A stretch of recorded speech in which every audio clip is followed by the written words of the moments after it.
My name is Grace Wetzel, and my favorite thing that I learned about in sensation and perception this semester was the way that we perceive color. So sensation and perception play a very large role in how we understand our surroundings and our environment. So sensation deals with how we interpret our environment through our senses. So the way that the things that we see in an environment, hear, taste, smell, or touch, that is those are sensations that we experience when we're in a certain environment, whereas perception of our surroundings is how we interpret our environment and how we take in information about the environment that we are in. So color is important for a multitude of reasons, but the most important reasons that I found were pure survival instincts.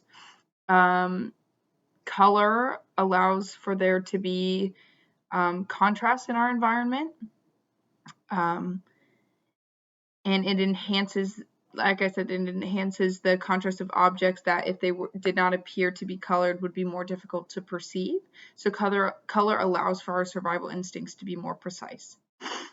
And then another thing that I don't have time to get into today, but I also found very interesting was that was the psychology of color and how different colors can affect the mind and the way that we perceive certain information, which is really interesting. And then another thing in that same vein was how different colors can actually enhance or deter learning. I just thought that that was really interesting, but unfortunately I do not have time to get into that today. Okay, so how do we see color? Color is a reflection of light, each individual color owning their own wavelength. So as you can see in the two diagrams, the one on the left, the red on the bottom, the wavelengths are furthest apart, whereas at the top, the violet or purple wavelengths are closest together. And then on the diagram on the right, you can see a spectrum. So where the wavelengths are closer together, you would see colors such as purple, blue, blue-green. In the middle, where they're still kind of close together but not super far apart, you would see colors such as green, green, yellow, yellow. And then on the other end of the spectrum, where the wavelengths are further apart, you would see red or orange.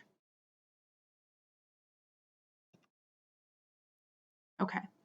And then the most interesting thing that I found in this unit was color mixing, and how there are two different kinds of color mixing, both additive and subtractive. Additive color color mixing has to do with light. So it wouldn't be, so mixing paints and things of that nature, markers, anything like that would be subtractive color mixing, whereas additive, like I said, just deals with light. A white light that appears is the interaction between multiple different wavelengths of different colors.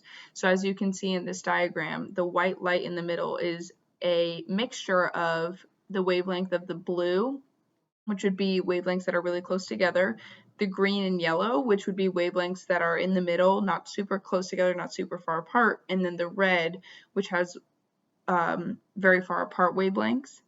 And when all of those wavelengths are mixed together in light form, they create a white light, which I find really interesting. And then subtractive color mixing is when you are mixing things such as paints, markers, anything physical that you can touch, that would be subtractive color mixing. So primary colors such as red, blue, and yellow are most commonly mixed together in order to create other colors on the spectrum that we can see and paint with. These are obviously rules you learn in kindergarten, but like red and yellow together make orange, purple and blue together make, red and blue together make purple, and blue and yellow make green. And when all of these colors are mixed together and it's not in a light form, the color that you will see will be a more brownish or almost black color, which I just found very interesting, that when it comes in light form, the mix of all colors and their different wavelengths produces a white light, whereas in a physical form of color, such as paint or markers or colored pencils, whatever it may be, when those are mixed together, it produces a brown or a black color. So I just found that to be really interesting, and that was my favorite thing that I learned this semester in sensation and perception. Thank you.